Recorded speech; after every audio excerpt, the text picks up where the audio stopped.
Enregistrement débuté. Okay. Alors, bienvenue à la séance du Conseil du 13 octobre. Alors, point numéro 1, ouverture de la séance. Point numéro 2, adoption de l'ordre du jour. Point numéro 3, première période de questions. Point numéro 4, présentation et assemblée publique. 4.1, rapport du maire et des membres du Conseil sur les activités municipales du mois de septembre 2020. Point numéro 5, administration. 5.1, autorisation du paiement des comptes du mois de septembre 2020. Point numéro 6, législation et greffe. 6.1, acceptation des procès-verbaux de séance ordinaire du Conseil du 14 et 28 septembre 2020. Point numéro 7, gestion contractuelle. 7.1, approbation des directives de changement et de modification de contrat en vertu du règlement de gestion contractuelle, contrat des travaux d'aménagement du sentier multifonctionnel entre la rue Mathieu et le parc des Berges.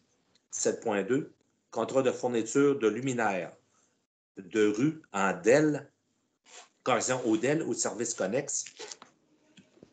Point numéro 8, urbanisme et développement économique. Aide financière à l'entreprise 91-88, 59-88, Québec Inc.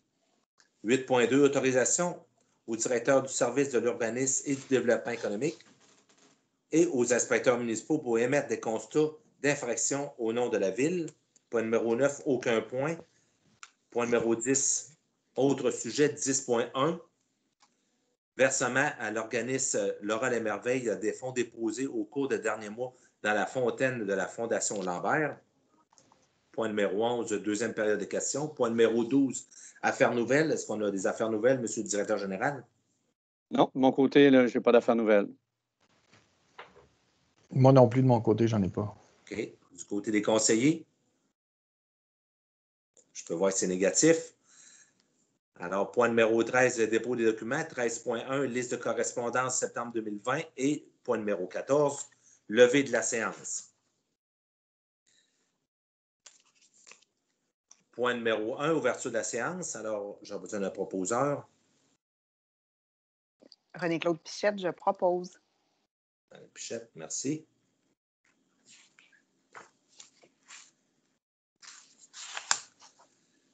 Point numéro 2, adoption de l'ordre du jour.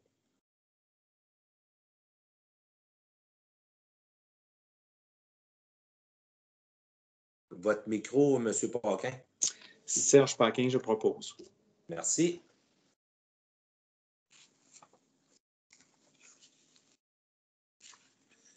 Point numéro 3, première part des questions. Est-ce qu'on a des questions, M. le directeur général? Oui, donc merci, M. le maire.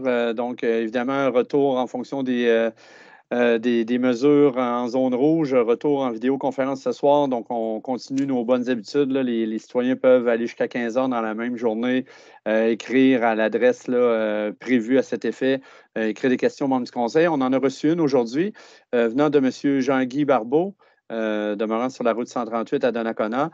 Donc, en fait, c'est deux questions et un commentaire. Ça se lit comme suit. Le 5 octobre 2020, le Centre sur la productivité et la prospérité a publié une étude sur la rémunération et les effectifs des municipalités du Québec. Question numéro 1, quel est le nombre d'employés en équivalent temps complet par 1000 habitants à Donnacona? Question numéro 2, quelle est la rémunération globale annuelle de ces employés? Et son commentaire, il invite les membres du conseil à lire le rapport. Il y a des graphiques à consulter pour les villes entre 5 000 et 9 999 habitants.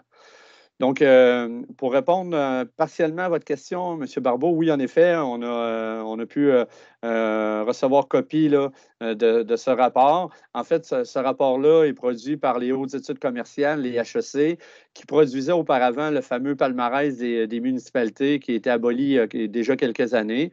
On se fait toujours un devoir comme on le faisait avec le palmarès des municipalités en fonction souvent de plusieurs indicateurs.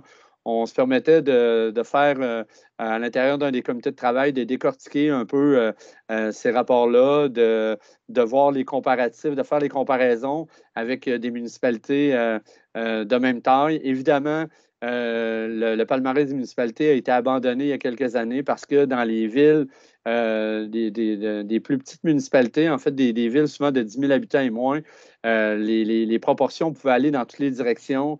Donc, il y avait justement un rapport qui n'était pas nécessairement avec des comparaisons sur des bases valables. Quoique, ce rapport-là qui était fait, bon, il y a quand même certaines bases là, qui peuvent être évaluées. Le nombre d'employés en équivalent temps complet par 1000 habitants dans Donnacona, je vous dirais, sans voir le chiffre exact, je peux vous dire qu'on tourne entre 7 et 8 employés par 1000 habitants à Donnacona. On compte une équipe d'environ 54-55 employés. Par contre, avant de vous donner le chiffre exact, parce que je pourrais faire un retour de votre courriel au courant des prochaines semaines lorsqu'on va vraiment bien le décortiquer, il faut voir sur les bases des postes équivalents temps complet, qu'est-ce qu'on veut dire? Parce que souvent, un ETC, comme on appelle un équivalent temps complet, selon les différents rapports, ce n'est pas toujours sur les mêmes bases de calcul. Donc, on va pouvoir le convenir en décortiquant le tout. Et même chose pour la rémunération globale annuelle des employés. Je pourrais vous revenir avec la donnée plus exacte actuellement. Là. Je ne voudrais pas parler à travers mon chapeau ce soir. Donc, je vais revenir et je me permettrai de vous réécrire directement là, à la même adresse courriel que lors des dernières réunions du Conseil en vidéoconférence. Donc, c'est la seule question qu'on a reçue de la part des citoyens, M. le maire. Merci, M. le directeur général. Alors, on va poursuivre avec le point numéro 4.1, rapport du maire et des membres du Conseil sur les activités municipales du mois de septembre 2020. Alors, de mon côté, le 1er septembre, j'ai remis un don à cœur à l'équipe de hockey mineur ils ont eu le don à cœur pour événements spéciaux. Alors, le 1er septembre, c'était la remise officielle qu'on a reçue. Je les ai reçus à l'Hôtel de Ville, naturellement dans la salle de conseil pour avoir une distinction parce qu'il y était quand même 4 représentants du côté-ci, mais j'ai remis leur don à cœur. Le 2 septembre, j'avais une rencontre au niveau de la MRC. Il y a quelques points à retenir de ma dernière rencontre, surtout des remises d'aide financière. Une en particulier, le centre acéricole de Portneuf, une aide financière de 5 000 sur le volet 8. C'est de soutien aux entreprises pour les projets d'expansion. Et puis un autre du côté du domaine Hébert. Vous connaissez certainement M. Christian Hébert, bien connu dans la région d'Échambault pour ses cides, etc. Ils veulent présentement, c'est un aide financière de 15 000 et également du côté des projets d'expansion, parce qu'il veut produire de l'alcool à partir de petits fruits.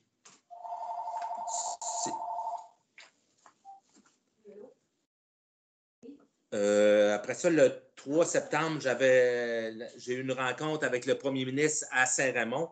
Et comme c'est assez très publicité de ce côté-là, on avait 5 minutes chacun des maires pour pouvoir exprimer soit une requête ou une problématique qu'on avait dans notre secteur.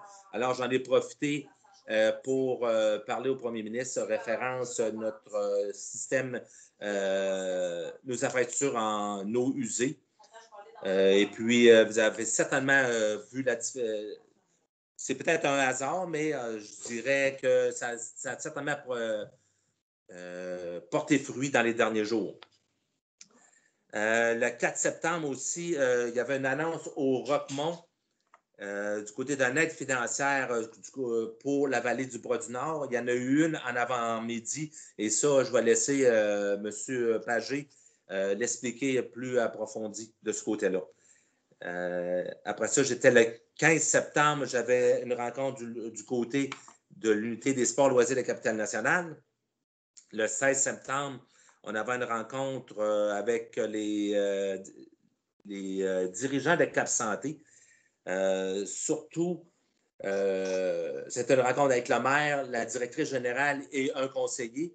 Et c'était plus une mise à jour du côté des deux villes où on était rendu de notre côté, à référence, nous, on parlait de l'ancienne usine et eux, de l'autre côté, ils ont fait l'acquisition de certains terrains sur la bande riveraine de la Jacques-Cartier.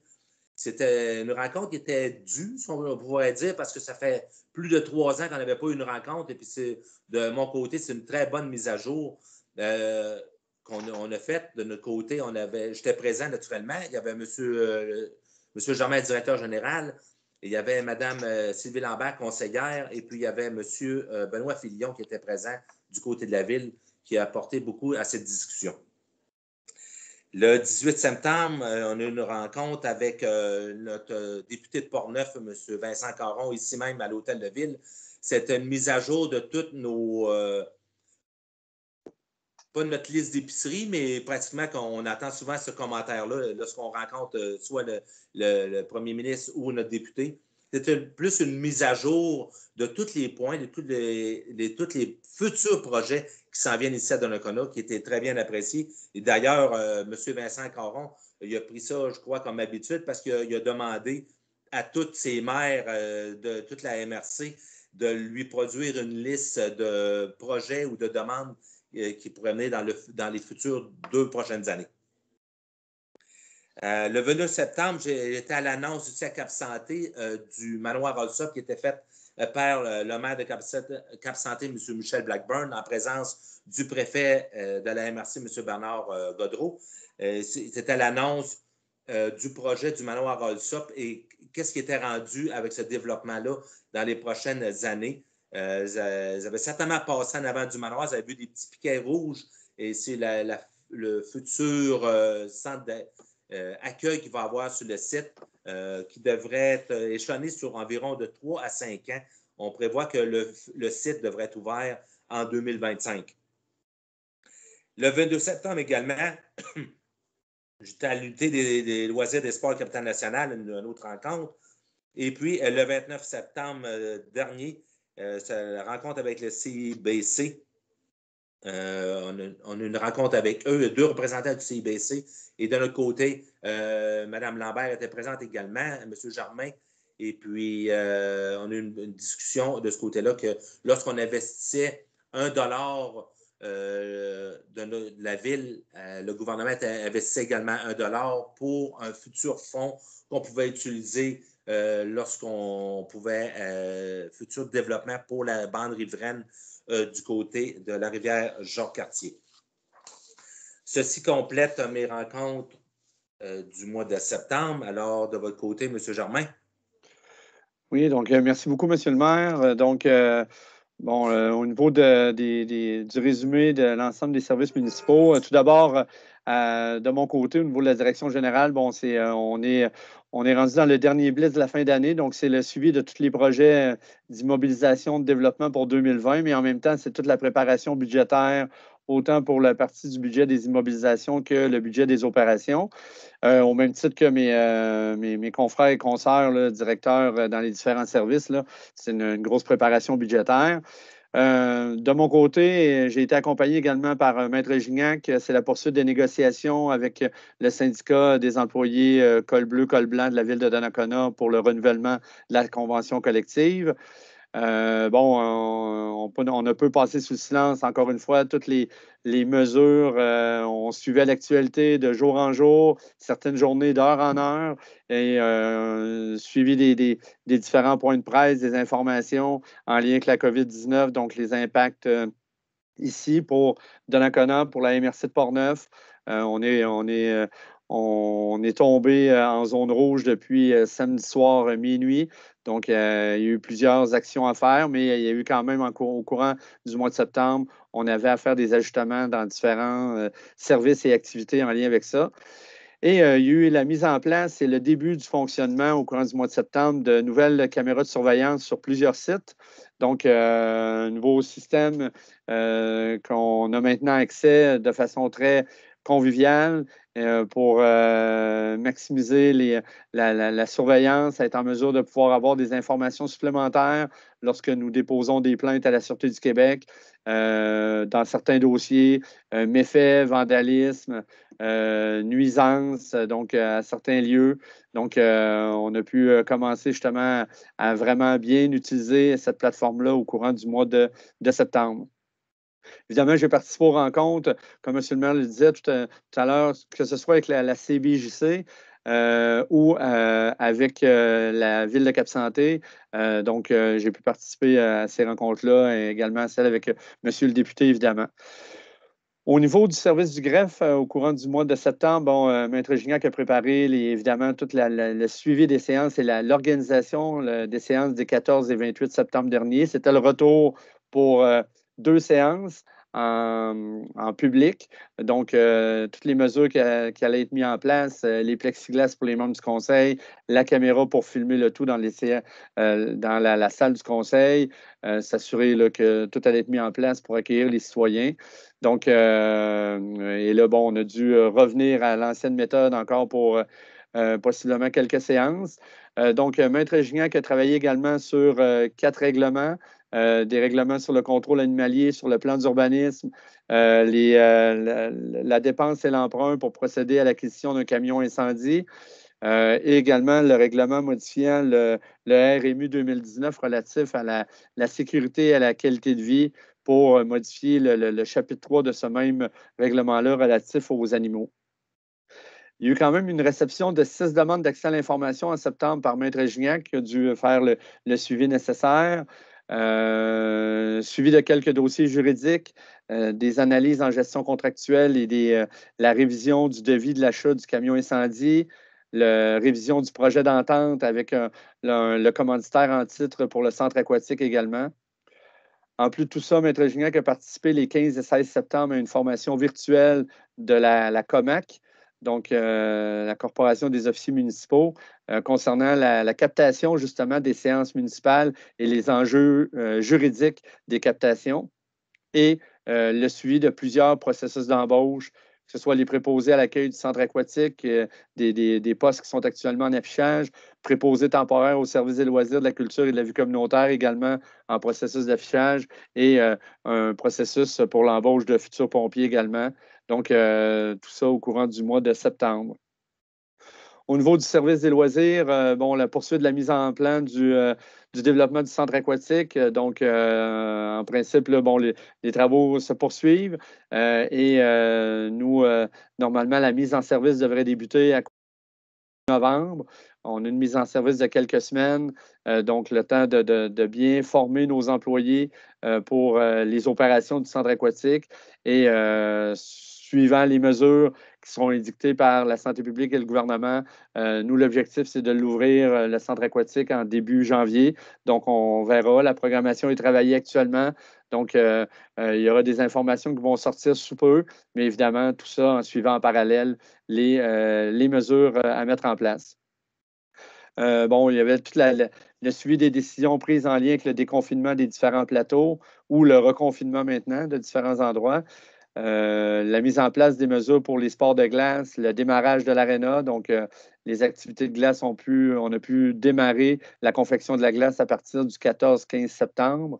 Donc, il y a pu avoir quelques activités qui ont pu avoir lieu pendant quelques semaines, aller jusqu'à dimanche soir dernier, pardon. Bon, des discussions au sujet du renouvellement de l'entente pour la bière dans l'aréna, des travaux en lien avec la nouvelle vocation du bâtiment de l'ancienne caisse de Les Écureuils, donc le service des loisirs ont travaillé à tout ça également. Il y a eu le traitement de demandes d'aide financière pour des organisations et toute la préparation, quand je parlais des différents plateaux, entre autres, la préparation de la réouverture de la bibliothèque en septembre. Donc, avec les mesures, la signalisation, les désinfectants, les pastilles, le partenariat avec l'école à travers notre bibliothèque. Donc, il y a eu du gros travail fait de ce côté-là. Donc, il y a eu des recherches également qui ont été faites pour un module installé dans le futur parc, dans le nouveau développement, là, aux abords de la rue Sauvageau. Donc, il y a eu des recherches, il y a eu justement des présentations faites aux membres du conseil récemment à ce sujet-là. Et finalement, en termes de statistiques pour notre bibliothèque, étant donné qu'on a pu réouvrir à partir de mémoire le 8, en fait, on a les statistiques à partir du 8 septembre. C'est tout près de 1100 prêts de livres qui ont été faits en septembre par près de 371 utilisateurs. Donc, il y en a quand même encore plusieurs qui se prémunissent du service sans contact. Donc, avec les nouvelles mesures des derniers jours, ben, c'est ce service-là qui a repris vraiment forme en grande majorité. Au niveau de la Cour municipale, il y a eu 111 constats qui ont été saisis au mois de septembre, dont 10 sur le territoire de la ville de Donnacona. On parle entre autres de constats qui touchent la circulation et la vitesse majoritairement. Au niveau du service des communications, ça a été la transition dans les dernières semaines avec le retour de notre responsable des communications, Mme Patricia Métivier. Mme Valérie Vallière, qui était en poste depuis le 16 septembre 2019, nous a quittés justement pas plus tard que vendredi dernier. On tient d'ailleurs à la remercier à nouveau pour le travail qu'elle a effectué au cours des 13 mois qu'elle était avec nous. Une année qui a été pleine de rebondissements en termes de communication, tout comme dans les autres services, mais particulièrement en communication pour une municipalité. Mme Vallière a travaillé là, avec brio au courant des derniers mois et Mme Métivier qui reprend du service en cette deuxième vague actuellement.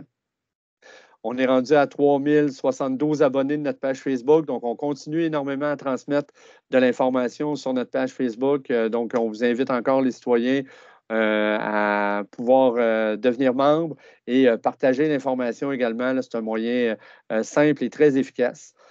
La majorité de toutes nos actions, d'ailleurs, les publications du mois de septembre ont eu lieu en lien avec la COVID-19 de façon ponctuelle, il y a eu quelques publications, soit la remise des prix des hommages aux bénévoles, comme M. le maire parlait tout à l'heure, l'auto-show qui a été un franc succès au début du mois de septembre, des communications avec la SPA de Québec en fonction du nouveau fonctionnement. Le décès d'un conseiller municipal, M. Denis Lapointe. Donc, il y a eu des travaux de communication à ce sujet-là. Également, plus vers la fin du mois, la semaine de prévention des incendies également. La préparation du journal municipal qui est paru en septembre également, les propos de la tour, la mise en lien des séances du conseil sur YouTube.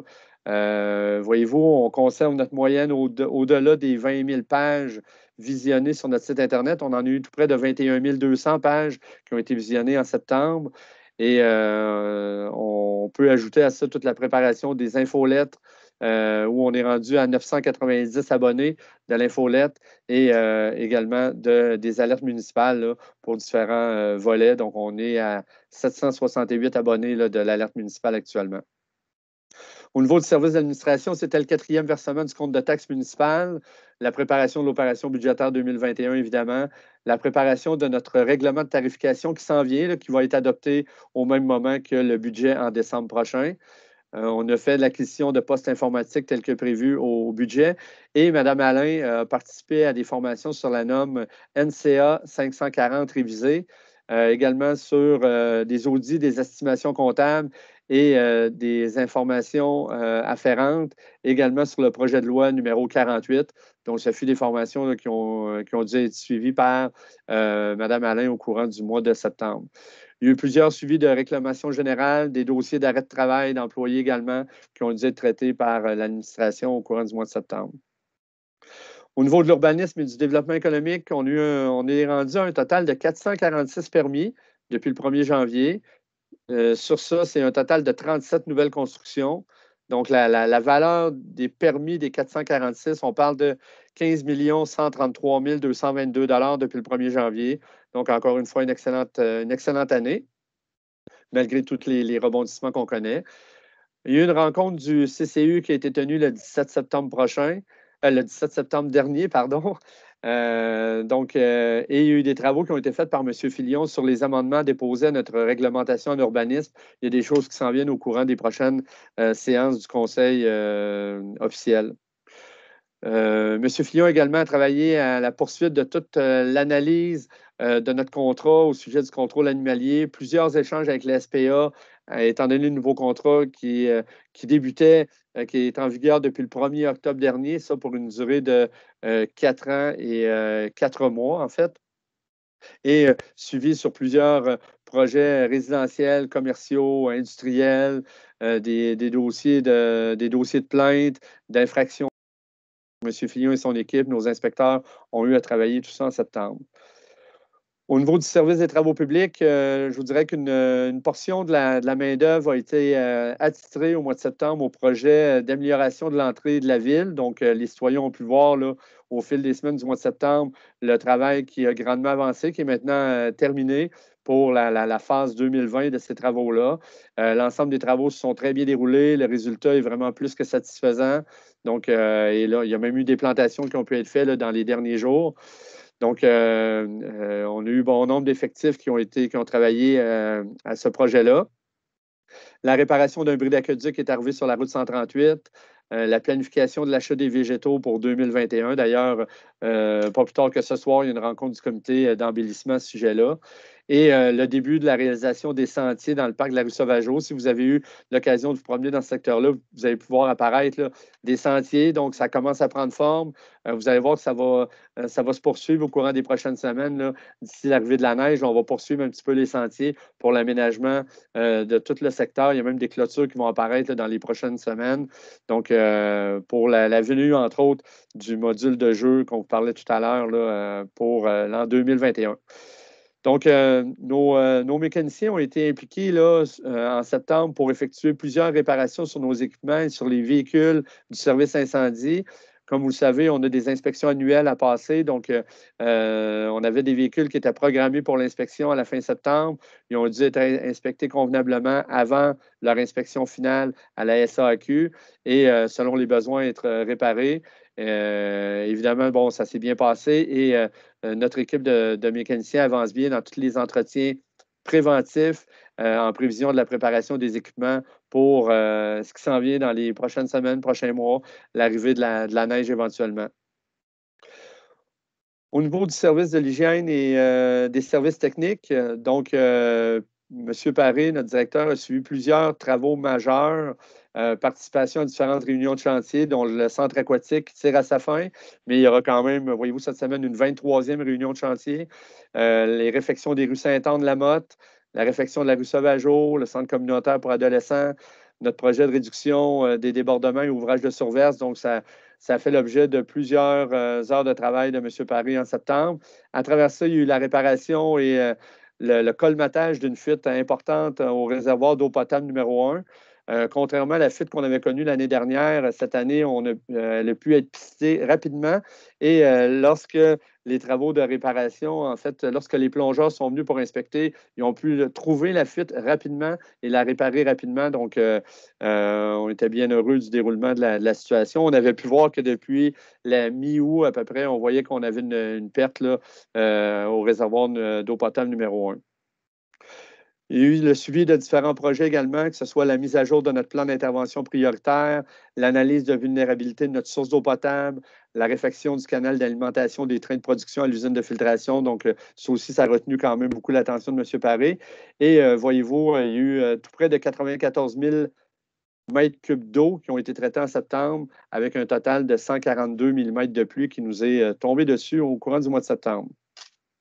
Finalement, et je termine avec le service de sécurité incendie.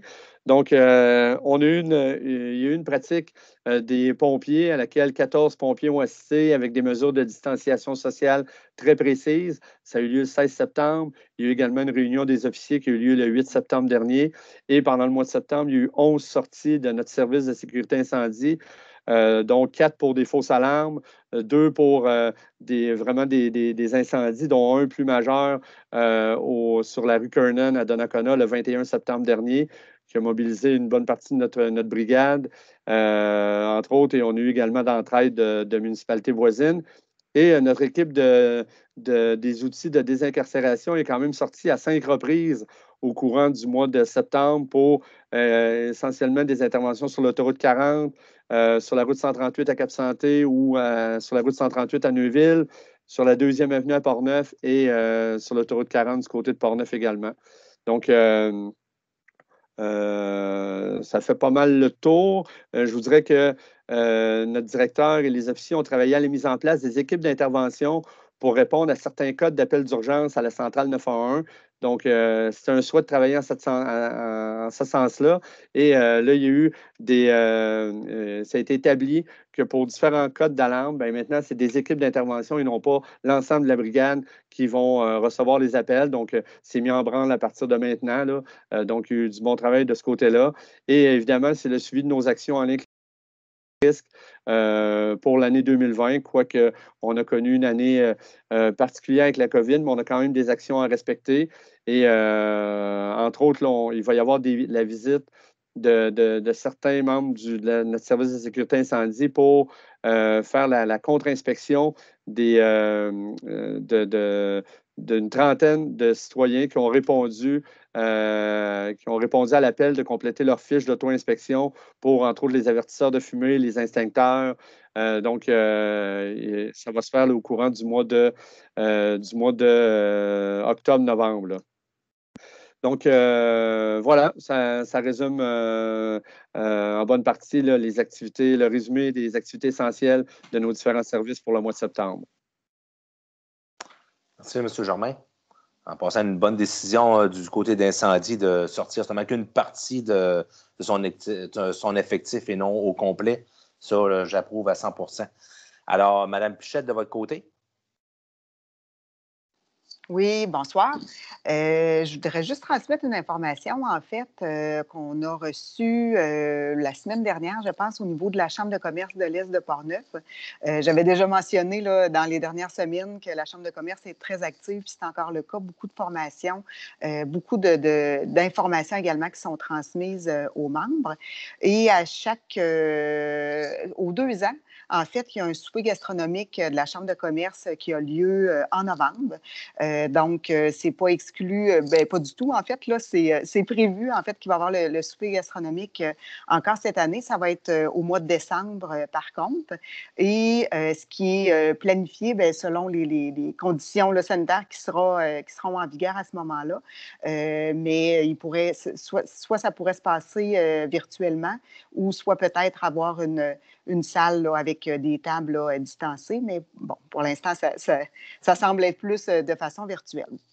Ce qui est prévu, en fait, c'est que normalement, c'est un repas qui est servi.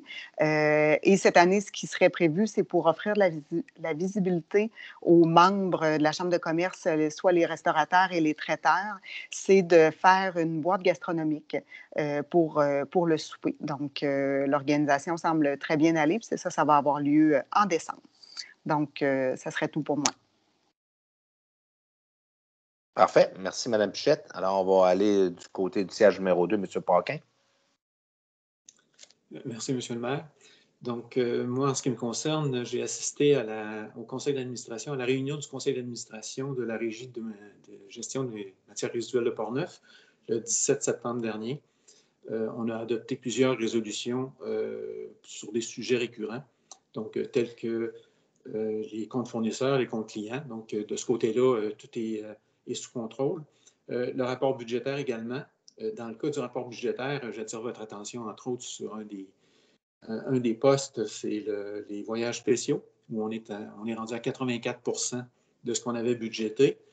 Dans le cas du budget, c'était 1 280 000 alors qu'à date, on a 1 070 000 de revenus de ce côté-là. Donc, normalement, on devrait être à 66 à peu près. On est à 84 donc finalement, la tendance se maintient de ce côté-là. Je pense qu'on va défoncer le budget au niveau des revenus pour ce poste budgétaire-là, qui est quand même assez important. Ensuite, on a refinancé un règlement, donc pour l'usine de traitement, de même que la cellule numéro 3, qui est en construction actuellement.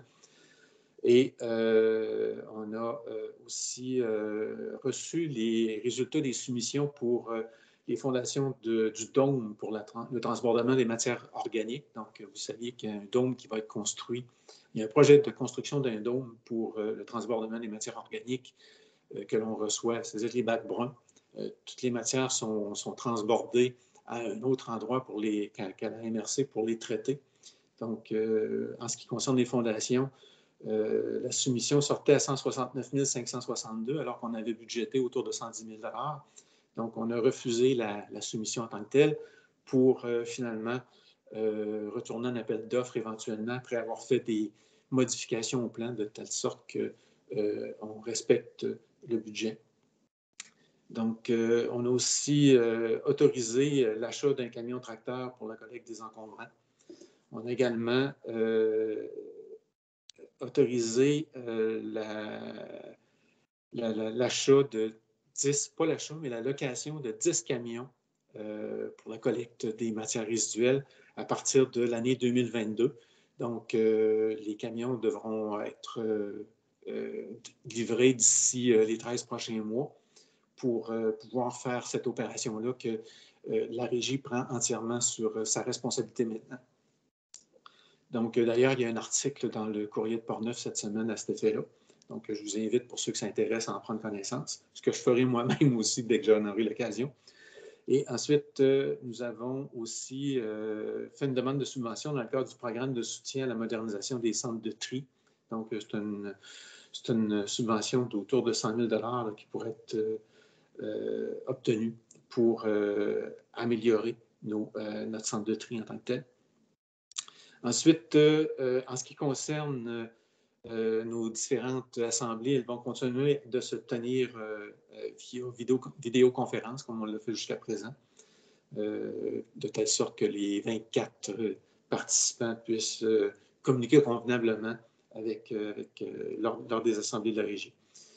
Je vous avais parlé également de la production d'un autocollant à apposer sur les bacs de recyclage. Donc, c'est quelque chose qu'on devra commander directement à la Régie, là, de mentionner le nombre d'autocollants que l'on veut, donc pour pouvoir les apposer directement sur les bacs qu'on aura déterminés, peut-être dans un premier temps dans je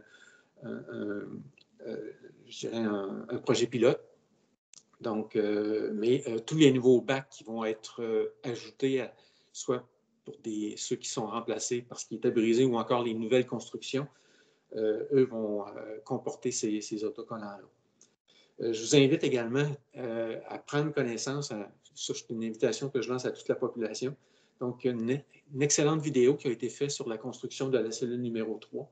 Donc, ça vous montre l'ampleur des travaux, de même que comment ça a été réalisé en tant que tel. Donc, c'est très intéressant, ça nous permet de comprendre exactement le défi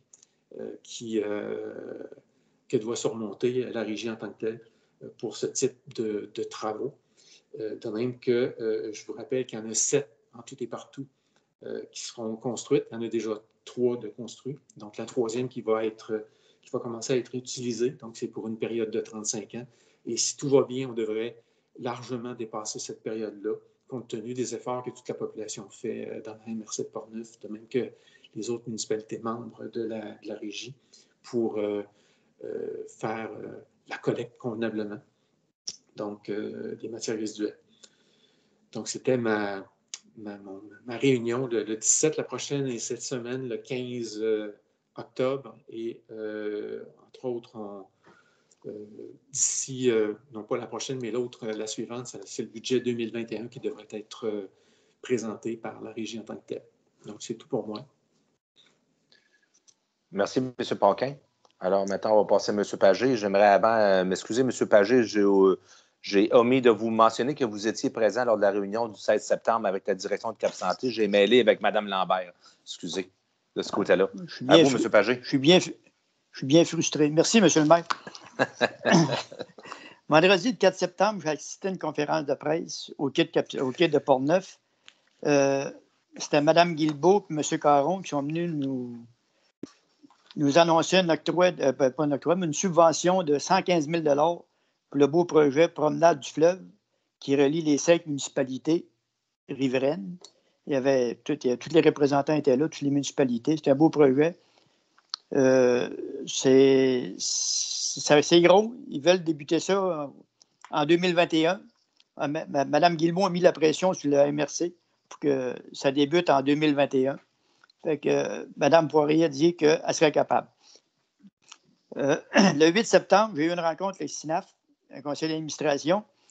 On a réglé notre problème de castors. On a capturé 4 à 5 castors parce qu'ils bloquaient le ruisseau puis ils faisaient monter l'eau dans le parc. puis dans le marais qu'il y avait là. Puis ils bûchaient pas les arbres qu'on voulait. Fait que on les a capturés, on n'avait pas le choix. Après ça, vous allez remarquer que la côte qui part de la rue Mathieu, qui descend au parc des Berges, il y a un aménagement urbain en haut. Il y a une table, des poubelles, un chose à vélo. Puis il va y en avoir un autre dans le milieu de la côte. On va placer le printemps prochain. Là, on n'a pas besoin pour cet automne encore.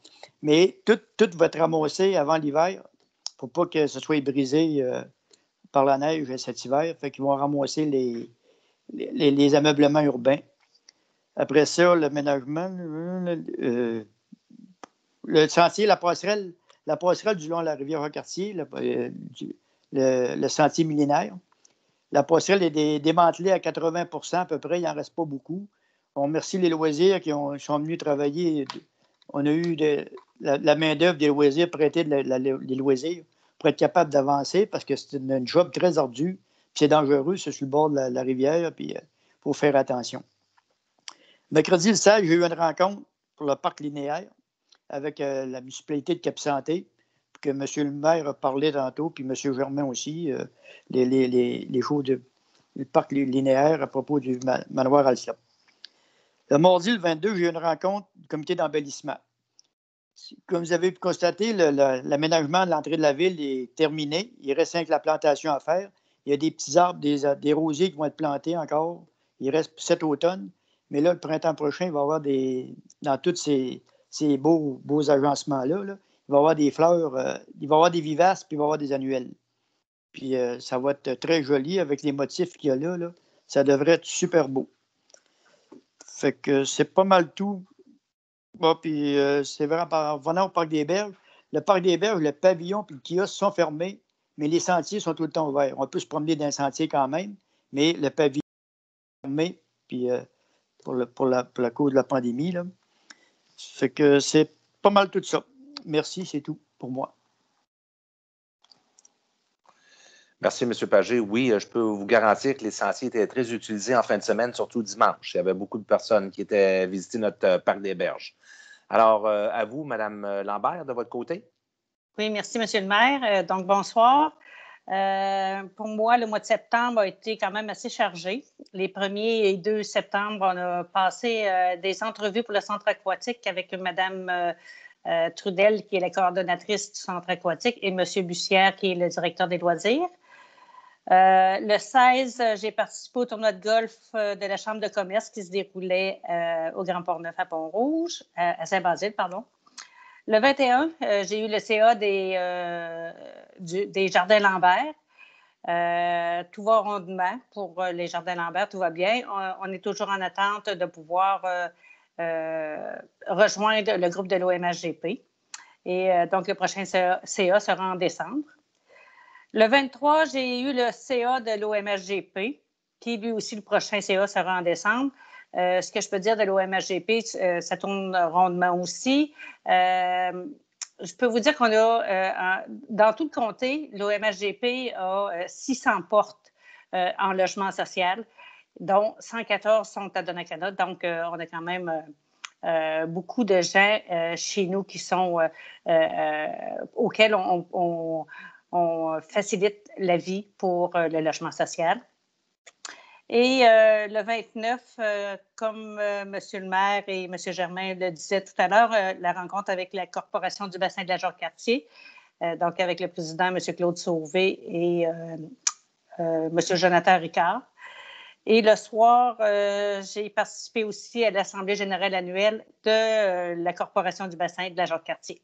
Donc, c'était mon mois de septembre pour moi. Parfait. Merci beaucoup, Mme Lambert. Alors, on va passer à M. Bellemare, s'il vous plaît. Oui, bonsoir. Pour ma part, en septembre, le 9 septembre, j'ai eu la table de concertation des aînés de Portneuf. J'en ai fait un résumé la dernière fois, mais j'ai appris aujourd'hui qu'on allait avoir l'Assemblée générale annuelle le 28 octobre. Aussi, le 15 septembre, j'ai eu la table de concertation sur l'accessibilité universelle de Portneuf. De ce côté-là, en fait, 88 commerces potentiels ici à Donnacona vont recevoir une lettre pour inviter les commerces à avoir une visite d'un membre de cette table de concertation-là pour vérifier les installations et proposer des modifications, des améliorations pour rendre les commerces plus accessibles. Le 23 septembre, j'ai eu mon premier conseil d'administration de l'Association des personnes handicapées de Portneuf. De ce côté-là, en fait, on va avoir l'Assemblée générale annuelle le 3 novembre prochain. Donc, c'est ce qui conclut mon mois de septembre. Merci. Merci, M. Bellemare. Alors, on va passer avec Mme Blais au siège numéro 6, s'il vous plaît. Bonsoir tout le monde. Alors, pour le mois de septembre, outre le CCU mensuel, j'ai eu deux rencontres avec les gens du ministère de la Culture et des Communications pour la politique d'intégration des arts à l'architecture et à l'environnement des bâtiments et des sites gouvernementaux et publics. Donc, c'est le comité qui est responsable avec nous, la Ville, pour voir à l'installation d'une œuvre d'art sur le centre aquatique en fonction de la loi du 1 %. Alors, il y a eu un comité restreint duquel j'ai fait partie là, le 17 septembre. On a visionné 98 portfolios. Donc, ce sont les artistes qui sont accrédités par le gouvernement du Québec. Ce sont des artistes de l'Est du Québec parce que la province est scindée en deux. Alors, nous, on a regardé ces 98 portfolios-là. Pendant toute la journée, on regardait 10 œuvres de chacun de ces artistes-là. Parmi ces 98-là, on en a choisi, il me semble, c'est comme 24, 27, là, je ne me rappelle plus du chiffre exact. Et le 28 septembre, j'ai rencontré en comité plus élargi, toujours avec les gens du ministère. On a rencontré, se sont ajoutés à nous Jean-François Bussière des Loisirs, Martin Paré, puis l'architecte également du centre aquatique. Et là, on a passé au travers de ces 24 dossiers-là pour en choisir trois artistes officiels, puis un backup de 3-4. Alors, ces gens-là vont être invités à soumettre un projet pour le centre aquatique et à nous proposer une maquette le 8 mars 2021.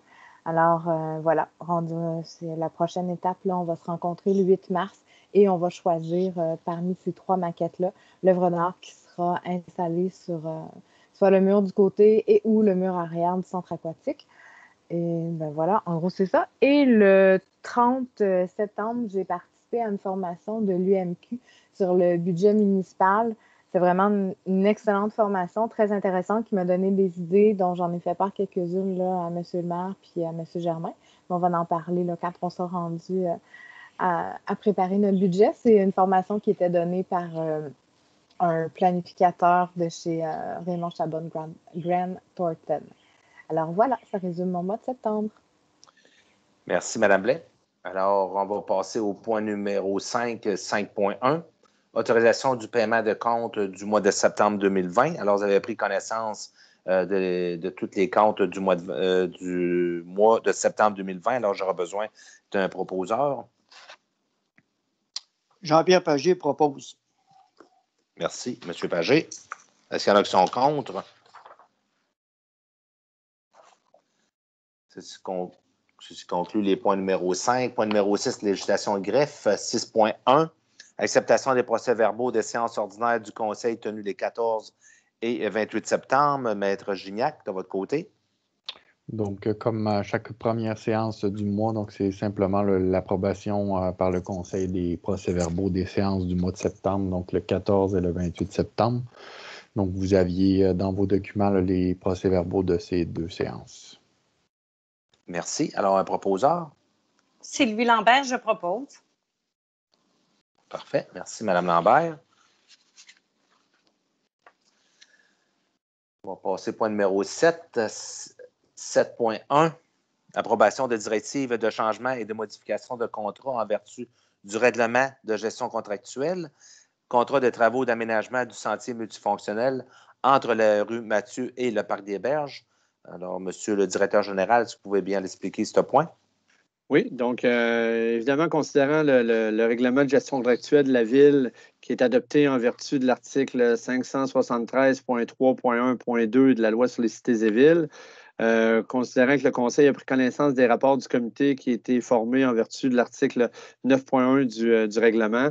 Donc, ce soir, c'est le but de la résolution est que le Conseil approuve les modifications directives de changement du contrat des travaux d'aménagement du sentier multifonctionnel entre la rue Mathieu et le Parc des Berges. Donc, il y avait diverses modifications aux travaux prévus avec des 4 directives de changement en raison des conditions de chantier. Et ce qu'il faut se rappeler, c'est que sur le total, c'est un montant total de 19 509,52, incluant les taxes. Mais de cette partie-là, il y a les 2 premières directives qui sont refacturées à TELUS pour des travaux qu'on a fait qu'on a dû faire à des cabinets de branchement de leurs services, mais qui vont nous refacturer, qu'on va leur refacturer. Donc, c'est un total de 7 995,43. Donc, c'est le but de la résolution de ce soir et peut-être uniquement pour l'information pour les citoyens. Ce projet-là qui était évalué autour de 500 000 finalement, avec une aide financière couvrant 50 des coûts.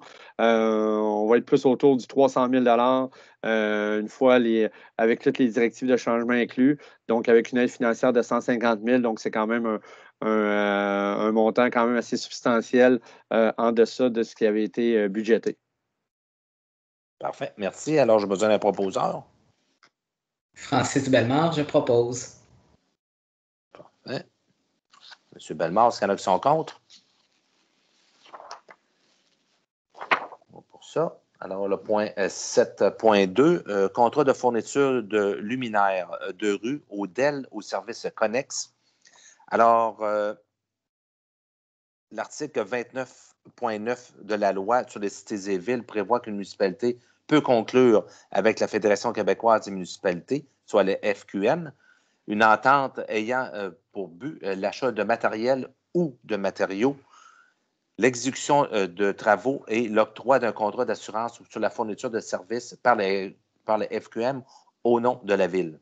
Le FQM a lancé un appel d'offres pour l'octroi d'un contrat de fourniture de luminaires de rue au DEL, incluant l'installation et les services écogénétiques et de conception. Énergère Incorporée a déposé la soumission ayant obtenu le pointage le plus élevé. La Ville a adhéré au programme d'achat regroupé découlant de l'appel d'offres. La Ville a reçu d'Énergère Incorporée, conformément au terme de l'appel d'offres, une étude d'opportunité qui a été raffinée et confirmée par une étude de faisabilité datée du 2 octobre 2020. La Ville est satisfaite des conclusions de l'étude de faisabilité et accepte d'octroyer et de payer à Énergère Incorporée les mesures hors Bordeaux prévues ci-après en tant que modification de contrat. La résolution est que le préambule fasse partie intégrante de la présente résolution, que le Conseil autorise la réalisation de travaux de construction découlant de l'étude de faisabilité. Le Conseil est autorisé à octroyer un contrat à Énergère Incorporée afin que soient réalisés les travaux de conversion de luminaires de rue au DEL et les services connexes prévus à l'appel d'offres et à l'étude de faisabilité reçue par la Ville. Le Conseil approuve la réalisation et le paiement de prestations supplémentaires prévues à l'étude de faisabilité, si après énoncé et devant être traité à titre de mesure hors bordereau. Le remplacement de 10 luminaires HPIS 400 watts par des luminaires DEL 82 watts au montant de 3 515,30. Le remplacement de correction de 32 fusibles, incluant les portes fusibles, au montant de 318,72, étant entendu que ces données sont estimées et que la Ville établira le montant payable en fonction d'un nombre réel de fusibles remplacés. Le remplacement de 70 porte-fusibles simples, incluant les fusibles, au montant de 7 192,50, étant entendu que ces données sont estimées et que la Ville établira le montant payable en fonction du nombre réel de porte-fusibles simples remplacés. Le remplacement de 23 câbles poteaux de bois munis seulement au montant de 2 863,27, étant entendu que ces données sont estimées et que la Ville établira le montant payable en fonction du nombre réel de câblages remplacés, le remplacement de 12 câblages, poteaux de métal ou béton, au montant de 2190,96, étant entendu que ces données sont estimées que par la Ville, établira le montant payable en fonction du nombre réel de câblages remplacés, 12 mises à terre, poteaux béton ou métalliques, au montant de 4 581,12, étant entendu que ces données sont estimées et que la Ville établira le montant payable en fonction du nombre réel de mises à terre installées et remplacées. La signalisation véhicule escorte plus 2 signaleurs au montant de 3 465,84 et que M. Sylvain Germain, directeur général, soit autorisé à signer pour le compte de la Ville un contrat avec Énergère Incorporé en utilisant le modèle prévu à l'annexe 4 de l'appel d'offres sous réserve de datation et addenda concernant la réalisation des mesures hors bordereau prévues à la présente résolution et qu'il soit autorisé à accomplir toute formalité découlant de l'appel d'offres ou de ce contrat tel que modifié par l'addenda, le cas échéant. Que le conseil municipal est autorisé à débourser une somme de 242 601,35 plus taxes applicables découlant du contrat et la dépense visée par la présente résolution soit acquittée à même le poste budgétaire au fonds général. J'aurai besoin d'un proposeur. Tout juste avant la... Oui, mais tout juste avant l'adoption, j'ai une précision importante. Oui. Vous avez lu l'ensemble de les éléments à l'intérieur de la résolution, M. le maire. Il y a eu des modifications aujourd'hui qui ont été apportées, là, qui ont fait l'objet d'un nouvel envoi là, aux membres du conseil. En fait, ça ne change pas la nature du contrat, mais le tableau a été mis à jour. On l'attendait pour vendredi dernier. Finalement, on l'a reçu cet après-midi, donc on a pu l'insérer à la dernière minute, mais c'est en fonction de différents éléments qui étaient à l'intérieur de ce qu'on avait regardé en comité de travail avec les membres du conseil la semaine dernière. Il y avait des ajustements en lien avec la capacité luminaire de certains lampadaires. Il y a eu des ajustements qui ont été apportés. Et la somme totale à débourser, c'est un montant de 244 565,5 plus les taxes applicables. Et le contrat ventilant un peu l'ensemble des coûts, autant des mesures contractuelles du contrat de conversion de nos 615 luminaires, plus la conversion de 10 luminaires hors contrat, mais incluant toutes les notions que vous avez apportées tout à l'heure, M. le maire. Il y a également des offres de services hors projet qui sont inclus là-dedans, des modifications de puissance à certains endroits pour ne pas perdre la puissance de certains wattages à des endroits stratégiques dans la ville. Donc, c'est avec l'ensemble de ces mesures-là, le montant qui est vraiment 244 565,5 plus les taxes applicables. Et encore une fois, je rappelle aux membres du conseil que le règlement d'emprunt qui a été approuvé par le ministère, par la population et le ministère des Affaires municipales pour ce projet-là, c'est un montant de 375 000 $. Donc, on risque d'être autour de 100 000 $ en bas du règlement d'emprunt approuvé, là, avec l'étude de faisabilité qu'on a reçue et les ajustements qu'on y a apportés. Donc, voilà. Donc, Danny Blais, Danny Blais, je propose toujours. Merci, Mme Blais.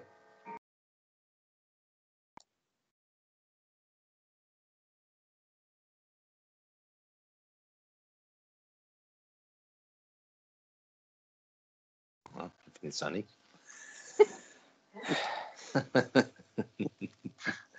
Alors, on va passer au point 8. Urbanisme et développement économique. 8.1. Aide financière à l'entreprise 91 88 59 88 Québec Inc. La résolution numéro 2019-02-036 du 11 février 2019 par laquelle le conseil municipal confirmait le versement d'une aide financière de 20 000 $ à l'entreprise 91-88 59-88 de Québec Inc. pour la phase 1 de son projet de construction d'un immeuble commercial sur la rue de l'Église, ainsi qu'une aide financière de 10 000 à être versée en 2020 pour sa phase 2. L'entreprise a réalisé les 2 phases en 2019. Alors, la résolution est de verser notre aide financière de 10 000 à l'entreprise 91-88-59-88 de Québec Inc. pour la phase 2 de son projet de construction de l'immeuble commercial situé sur la rue de l'Église et d'autoriser cette dépense à même le poste budgétaire. J'aurais besoin d'un proposeur. René-Claude Pichette, je propose. Merci, Mme Pichette. Est-ce qu'il y en a qui sont contre?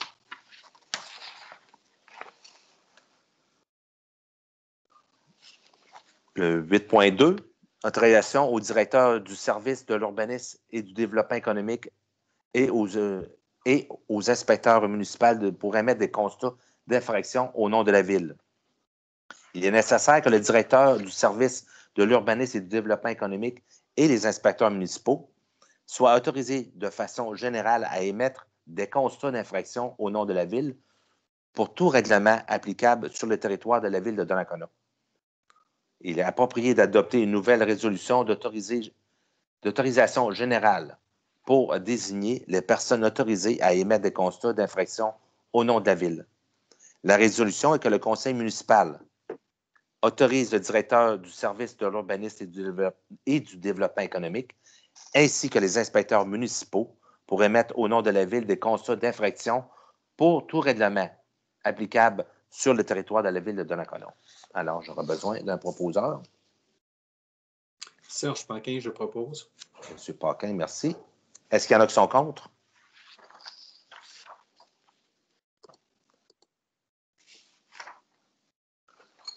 Parfait. Alors, on va passer au point numéro 10.1. Versement à l'organisme Laurel et Merveille des fonds déposés au cours des derniers mois dans la fontaine de la Fondation Lambert. Il est prévu de remettre les fonds amassés au cours des derniers mois qui ont été déposés dans la fontaine de la Fondation Lambert, située dans le parc de Donnacona, à l'organisme Laurel et Merveille. La résolution est de verser une aide financière de 116,25 à Laurel et Merveille, représentant les sommes déposées dans la fontaine de la Fondation Lambert au cours des derniers mois et d'autoriser une dépense de 116,25 à même le poste budgétaire. J'aurais besoin d'un proposeur. Jean-Pierre Pagé propose. M. Pagé, merci. Est-ce qu'il y en a qui sont contre?